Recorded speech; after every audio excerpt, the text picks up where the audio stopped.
After cutting her arm with the broken glass, she fell into a fitful, exhausted sleep on the railway station platform. Early in the morning, when the station toilets were opened, she got painfully to her feet and made her way over to them. When she saw her reflection in the mirror, she started to cry. Her face was dirty and tear-stained. Her shirt was ripped and covered in blood. She looked as if she'd been on the streets for 3 months and not 3 days. She washed herself as best she could. Her arms and stomach were hurting badly. She tried to clean the wounds, but any pressure she applied just started the bleeding again. She needed stitches, but there was no way she could go to a hospital. They'd have sent her back home again, back to him. She fastened her jacket tightly to cover the blood. She looked back at herself in the mirror. She looked a little better than before, but was past caring. There was only one thing she could think of doing. She came out of the station and into a phone box nearby.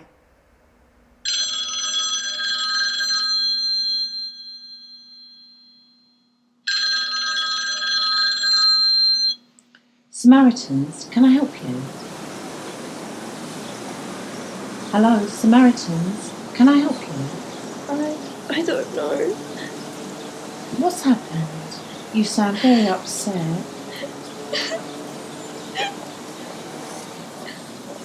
Why not start with your name? I'm Pam. What can I call you? Where are you speaking from? Are you safe? In the phone box in London. You sound very young. How old are you? 14. And what's happened to make you so upset? I just want to die. Every day I wake up and wish I was dead. If he doesn't kill me, then I think I want to do it myself.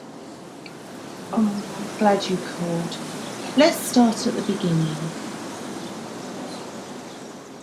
Pam continued to gently ask the girl about herself. She didn't say much. There were lots of silences. But she knew she was there, and having Pam on the end of the phone felt so comforting. The 14-year-old that made that call was me. That was me in the phone box. I was running away from home, sleeping rough on the streets in London. I was being sexually abused by my father and his friends.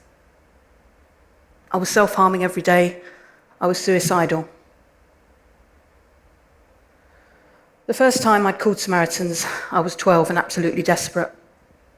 It was a few months after my mother had deserted me, walked out and left me in the family home. And the abuse I was suffering at the hands of my father and his friends had left me a total wreck. I was running away, I was missing school, I was arriving drunk. I was without hope and wanted to die. And that's where Samaritans came in. Samaritans it's been around since 1953. It's a 24/7 confidential helpline in the UK for anyone who might be feeling desperate or suicidal, which I certainly was.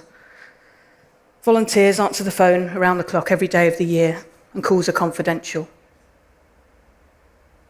During my teenage years, when I was most desperate, Samaritans became my lifeline. They promised me total confidentiality, and that allowed me to trust them. Disturbing as they no doubt found my story, they never showed it. They were always there for me and listened without judgment. And whilst they gently encouraged me to get help, I never felt out of control with them. An interesting parallel, as I felt so out of control in every other aspect of my life. In fact, my self-harm was probably the only area where I felt I had any control. A few years later, I managed to get some control in my life, and I had appropriate support around me to allow me to live with what had happened. I'd become a survivor of abuse rather than a victim. And at 21, I contacted Samaritans again, this time because I wanted to become a volunteer. I wanted to pay something back to the organisation that had really saved my life. I knew that the simple act of listening in an empathetic way could have a profound effect. I knew that somebody listening to me without judgment would make the biggest difference. So I caught up with my education, managed to found someone I could persuade to give me a job, and I enjoyed my volunteering at Samaritans. And when I say enjoy, it's an odd word to use because no one would want to think of anyone being in absolute distress or pain. But I knew that profound impact of that listening ear and someone being alongside me at that desperate time had the biggest impact. And I felt a great sense of fulfillment that I was able to help people as a Samaritan. In my years volunteering as Samaritans, I was asked to perform many roles, but I guess the peak came in 2008 when I was asked to chair the organisation for 3 years. So I'd actually gone from that vulnerable caller in the phone box, desperate for help, to being the national lead for the organisation and responsible for 22,000 volunteers. I actually used to joke at the time and say if you really screwed up as a caller, you might end up running the place, which I did. But I guess in a world which is dominated by professionalising everything we do, I really understood that simple act of listening could have such a life-changing effect. I guess it's a simple concept that can be applied across all areas of life. So in the 1980s, when I called Samaritans, child abuse was a subject no one wanted to talk about. Victims were often blamed, victims were often judged, and it was a topic of shame and no one really wanted to talk about it. Today, judgment and shame surround a different issue. There's a different stigma that's out there. And the stigma that's there today is to talk about loneliness. Loneliness and isolation have profound health impacts. Being lonely can have a significant impact on your own well-being. A recent systematic review of research actually said that it increased the mortality rates or premature death rates by up to 30%. It can lead to higher blood pressure, higher levels of depression, and actually aligned to mortality rates that might be more associated with alcohol abuse or smoking cigarettes. Loneliness is actually more harmful than smoking 15 cigarettes a day. Not in your life, in your day. It's also associated with higher levels of dementia. So a recent study also found that lonely people are twice more at risk of Alzheimer's disease. Of course, there's many people that are lonely, many people that live alone who are not lonely. But being a caregiver for a partner that maybe has dementia can be a very lonely place. And a recent landmark study gave us a very good, clear definition of what loneliness is. And it said it's a subjective, unwelcome feeling of a lack or loss of companionship. And it happens when there's a mismatch between the quality and the quantity of relationships that we have and those that we want. Now, in my life, the best help I've ever received has been from those personal connections and being listened to in an empathetic way. Professionals, and I'm conscious I'm speaking to a room of professionals, have a very important place. But for me, a volunteer giving up their time and listening to me without judgment in a confidential way had such a huge life-changing effect for me. And that was something that really stayed with me. So as you will have gathered, in my teenage years, I was off the rails. I was going every day, wondering if I'd even live the next day. But that profound impact of the volunteer listening to me stayed with me. And when I finally got to a point in my life where I felt I could live with what had happened, I wanted to pay something back. And in my experience, people who have been helped in a transforming way always want to pay something back. So I started paying back by my 25 years volunteering with Samaritans. And then in 2013, picking up on that whole issue and the new stigma of loneliness, I launched a new national helpline in the UK for older people called the Lifeline, which is there to support lonely and isolated older people. In our short history, we've taken 1.5 million calls, and I know we're having a big impact based on the feedback we get every day. Some people might be calling up for a friendly chat, maybe some information about local services. Some might be calling because they're suicidal. Some might be calling up because they're reporting abuse. And some, quite simply, as I was, may have simply just given up on life. I guess it's a really simple idea, setting up a helpline. And I look back to those early days when I had the lofty title, I still have, of chief exec, but in the early days, I was chief exec of myself, which I have to say I had the best meetings ever in my career as chief exec of myself. But things have moved on, and now in 2017, We have over 200 staff listening to older people every day of the year, 24/7. We also have over 3,000 volunteers making weekly friendship calls from their own home. We also, for people that like the written word, offer silver letters. We write pen pal letters to older people who still enjoy receiving a letter.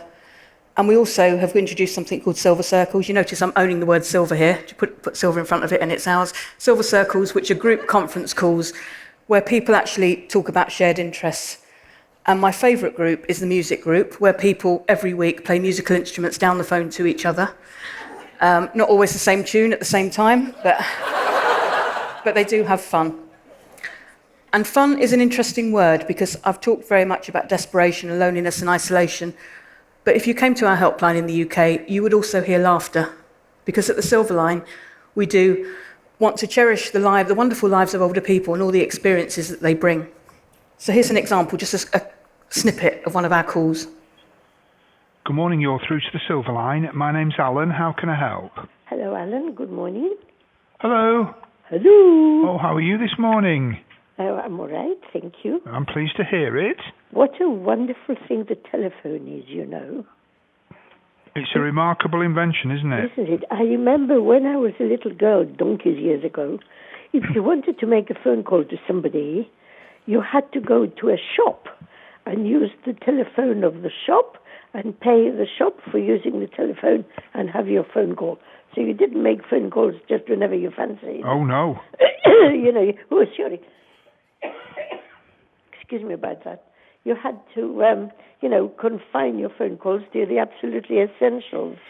And now, here I am, sitting in my own home in my dressing gown still, and using the telephone. Isn't it wonderful? It is. And that's not untypical of a call we might receive at our helpline. That's someone who really sees us as part of the family. So Silverline, I guess, are now helping older people in the same way that Samaritans helped me. And they're there 24/7, they're listening confidentially, and quite often not giving any advice. And I guess what I'd say to you is, how often do we really ever listen without giving advice? It's actually quite hard. And quite often on the phone calls, an older person will ring up and say, could you give me some advice, please? And 20 minutes later, they say, thank you for your advice. And we realise we haven't given any. We've listened, and we haven't interrupted. But to that person, maybe we have given advice. We recently conducted a survey at the Silver Line to 3,000 older people to ask them what they thought of the service. And one person quite simply came back and said, for the first time in her life, she had what we would call in the sport cricket a wicket keeper, and what you would call in baseball a catcher. I've been here 48 hours and I'm talking American. They will not recognise me when I get home. But for the first time in her life, she had that catcher, which is really, really important. And now it's come full circle, because actually people that are calling Silverline and needing a catcher are now becoming catchers themselves by putting something back and becoming volunteers and becoming part of our family. So I end my talk really where I started, talking about my own personal experience. Because when I talk about my life, I often say that I've been lucky, and people generally ask me why. And it's because at every stage of my life, I have been lucky enough to have someone alongside me at the right time who maybe has believed in me, which in turn has helped me just believe a little bit more in myself, which has been so important. And everyone needs a catcher at some point in their lives. And this is my catcher. So that's Pam, and she answered the call to me when I was that 14-year-old in the phone box over 30 years ago. So never ever underestimate the power of a simple human connection, because it can be, and so often is, the power to save a life. Thank you.